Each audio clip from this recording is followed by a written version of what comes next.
The NFL in Brazil has happened, and it got off to a slippy start. Sloppy start, slippy start. Sloppy, a bit of everything. Yeah. But I have a strong opinion on this. Because everyone was saying, oh, the field is rubbish, it's this, it's that. No, it's not. You just didn't have the right footwear, because as soon as they had the correct footwear, a proper game happened. Yeah, no, it was really odd to see. I'm always sort of looking at it from the side of the players. So for me, it was more of a case of Brazil, the stadium it was in, they knew this was going to happen a year beforehand, and they should have had things sorted out before.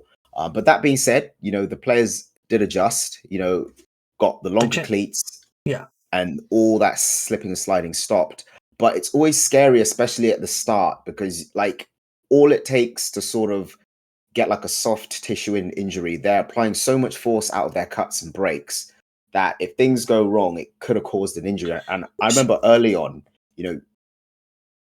I think it was Jordan Love, while he was trying to drop back, we saw him slip, and that will affect throw. But so normally, in particular, a lot of muscle injuries tend to happen more when your foot is planted and gets stuck. Yeah. Now, if you're planting your foot and it's just going whoops, yep, straight across, you're tending to do the worst thing you're probably going to do is like a groin, you'll twinge your groin because you're doing the splits or something. You're not going to do ligaments generally. Yeah. In my opinion, in my highly unmedical knowledged opinion, but that's but it's still scary, sometimes it's scary to see, but it is. And you saw them adjust because then they were making cuts. Yep. Especially Saquon. Yeah, we're going to get to him in a few seconds. But it was just... The game was really good in the end. Yeah. Despite all of the slip and slide, it actually turned into a game. But so first talking point has to be hat-trick hero Saquon Barkley. He goes into Corinthians Stadium and scores a hat-trick. No, it's not Neymar. It's Saquon. Yeah, no, it was really good to see.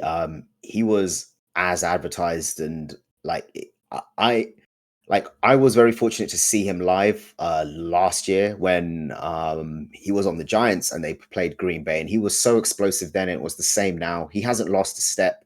Usually when backs get older, once they lose that burst, it's kind of like a wrap. They're no longer the same back, but he was just explosive through the gap. He kind of got the job done in the air and on the ground. 1 receiving touchdown, 2 rushing touchdown. We're talking on excess of over 120 total yards. But the hat trick is really good, especially for his Eagles debut in a live game. I mean, welcome to the city of brotherly love. Can we get a live look at the Giants organization for not paying the guy and letting him go? Well, the difference is he has a competent offensive line in front of him now. Yep. The Giants, for how much money they've spent on their offensive line, they cannot seem to get any form of competence, although we are yet to see them this year. Yeah. Saquon, as advertised, just brilliant. Now, keep it up. Jalen Hurts, messy start. I mean, I think in the season pre-show, I said that this season is literally everything. The success of this team will go through Jalen Hurts. He's got all the weapons he needs on the outside. He's got an amazing running back and a really competent, if not top 10 NFL offensive line. The days of the Eagles having a top 5 line, we can always debate. That might not be the case now, but they're definitely a top 10 offensive line. And being a run-heavy team, this should be something he can manage. And it was really slow start. We had miscommunication between him and Cam Jurgens at center. But the interception, yeah. The first interception, first interception, awful, utterly awful. Second interception probably was more egregious in my opinion. Yep. Because you're in Go ahead. You're in field goal range. Yep, in field goal range. You know what you have to do. And it took a score away. And that must have felt really bad, especially when your offense works that hard to get there, and then boom, just like that, it switched. But one interception he had, which was fairly deep, I think. I recently had like a short of Danny Dimes making poor decisions, and throwing the ball into triple coverage when he should have just thrown the ball away. Jalen Hurts can't be making those mistakes at this point in his career. He needs to understand he's throwing across his body. Well, actually, no, that was the one to no, I It think he was was kind of rolling across out. it. Well, Yeah, yeah, yeah, it was across his body. not fully, Um, but enough. you had two defenders on a guy and a corner who had left his man closing in as well. That ball was a risk. And it was an easy pick six. Well, it was just a pick at the time, so He it almost had a shouldn't pick be happening. six. He almost had a pick six, and then a few plays later, he should have had two more ints. He's lucky, like the corner's hands weren't that good, so it's kind of like these errors have to go, because if Jalen Hurts just protects the football, Saquon Barkley, we're seeing what he can do. And then Receivers, despite not being the that much, the making that fumble many plays, yeah, on the last true. play. Yeah, that didn't help either. I mean, Saquon Barkley was there to save the day. That would have been a disaster.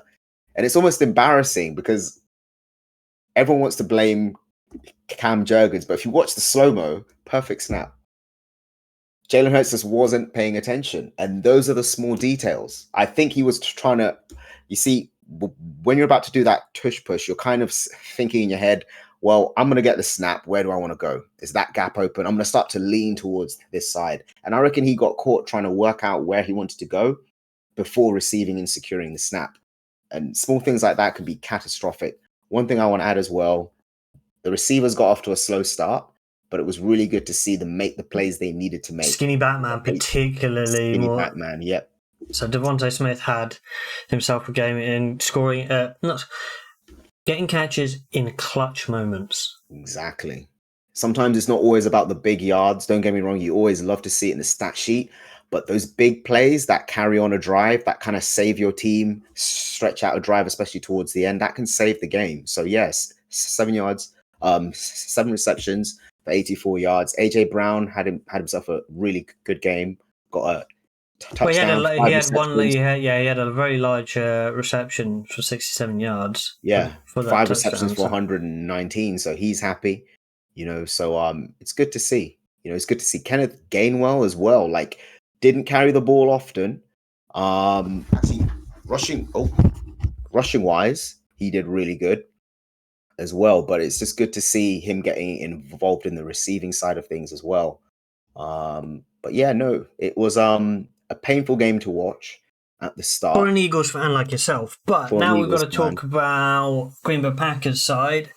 Jaden Reed was probably the marquee player on the Packers side because he had himself a hell of a game. He had 2 touchdowns in the game, 138 yards receiving on 4 catches, especially with that 70-yard absolute nuke. But the defending on that play left a lot to be desired because he sent the defender into next week.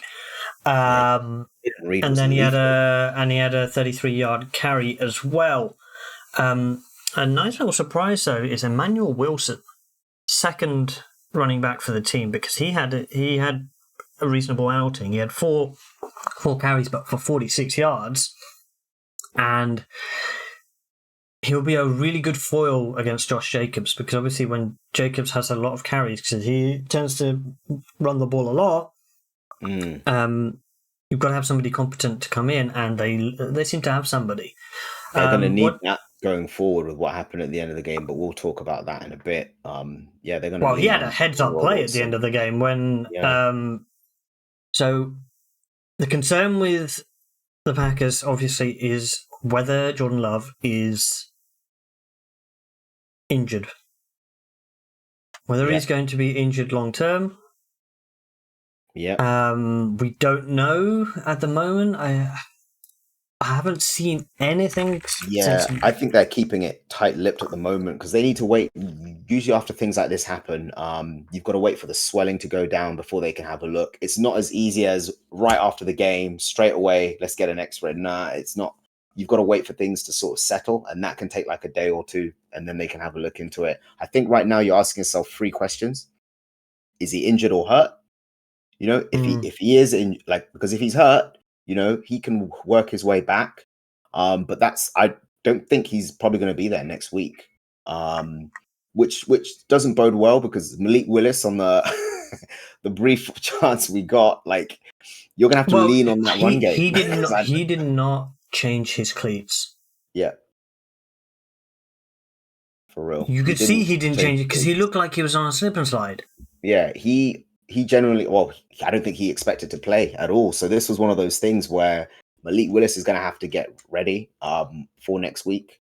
Emmanuel Wilson, like you said, Josh Jacobs, Emmanuel Wilson, they're going to lean on that run game. The receivers are going to suffer because this isn't exactly the most elite receiving core. They have guys, but you need a competent QB that could bring that out. And Malik Willis is not that guy But personally. do you want to know the really funny thing, right? Yeah. Technically, it's not a hip drop tackle, right? Because No, he never dropped it's his not. hip. Not It's not. technically, but He never did. Yeah. it is. But it's the latter half of a hip drop tackle. Yeah. Yeah. I think when we were watching this with the guys, I said, I'm sorry, NFL, you cannot legislate this out. This No, was you can't. a freak This occurrence. is because he's already on the floor. He's already on the floor, so you cannot legislate this out. It's just a freak occurrence. It can happen. This is the thing. Like, offensive players are always taught like high knees, so that when you get tackled, you're still pumping your legs, so that your legs are off the ground. Right? Quarterbacks aren't coached to do high knees because then they shouldn't really be in that situation. He was in the throwing motion, so he's in a throwing motion. So that's why it's kind of like it's a freak occurrence. It's unfortunate, but we've got to wait and see if Jordan Love is hurt or injured. Because I tell you now, Jordan Love with a boot. I'm sorry, Malik Willis, but Jordan Love with a boot that's stuck in the pocket is probably a better situation than a fully 100% Malik Willis, which is kind of sad right now, but that's the reality. You could drop 2 games if he's not back. Okay, let's put it this way. So David Chow, Pro Football Doc, said rolling up on the ankle can cause simultaneous knee issue, as discussed as he's discussed before. But the bigger worry is the ankle. Either way, he's not expecting season-ending. Need to protect against swelling on the flight home to shorten the recovery time. Yeah, him walking off the field under his own power was really good to see. It shows, because trust me, if that was like a full-on tear or fracture, he wouldn't be able to put any weight on it. So that was really good to see. So I think you probably will see him again, but I don't think he's going to be live next week. But with Malik Willis, I mean, that run game better get ready. Receivers get ready to block, because that's all you're going to be doing. Yeah, it's a peculiar one. They did have a couple of mishaps outside of that in terms of decision making. What made the Packers to run the ball out on a kickoff when it's deep, when you've only got 20-something seconds left on the clock, and you're running the ball out? Yeah, it's 15 yards on it or something like that. See, that's the thing. A lot of us, I mean, it's smart. I put it on 2 people: special teams coordinator and the returners. So everyone, they should have known beforehand. The special teams coordinator would have said to him, "You don't run that ball out.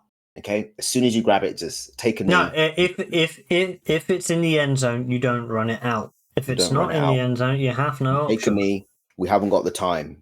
So that's kind of like a organizational lapse there, and I'm pretty sure it's going to be one of those things that's going to be brought up. But in games that are this close, small things like that make a difference. Like we saw it in the Ravens game, with the fumble.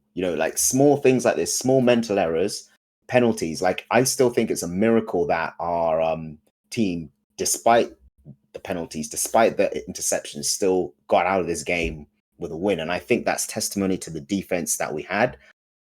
Big shout out to Zach Bourne, 11 tackles, 2 sacks, from the linebacker position, he was on fire. Like, he No, was 11 everywhere. solo tackles, Solo 15 tackles, combined. 15 15 combined. combined. So he was on fire. And this is a guy that has sort of built himself up. 27 years of age. We've got a linebacker here. Like, he's all over the field, and that's really good to see. Reed Blankenship with the interception. Quinion Mitchell, a rookie, starting at corner. I didn't think he was going to start. I thought And it was going to be Slay and Bradbury.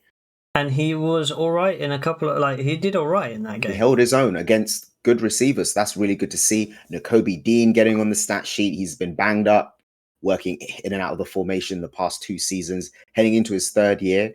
It was really good to see him being disruptive and instinctive. All around a good performance. Jalen Carter, man, you've got to do better. You can't be making mental errors like that. The game was close enough as it is, but it was good to see the interior of that defensive line come forward and through. Green Bay side, I think their corners and safeties played really well. 2 interceptions. Linebackers were okay. Jai is just not going to run the ball out when he's intercepting the ball deep. Again, decision making. Yeah, absolutely. So, I mean, defensively, I actually think both defenses played pretty good. They started to get gashed by the run towards the end of the game, both of the teams. But that's what a run game will do, though. I mean, that's what it's designed to do, slowly wear you down. But it was a good game all around. I'm glad my Eagles got out of there with a win. I'm pretty sure the players can't wait to get back. But I'm glad that the fans in Brazil got a spectacle of a game, because it was a good game, and it was a close one, and it went right to the end. It went to a kind of a Hail Mary, which never actually got in the air because Malik Willis was Bambi, but was Bambi, literally.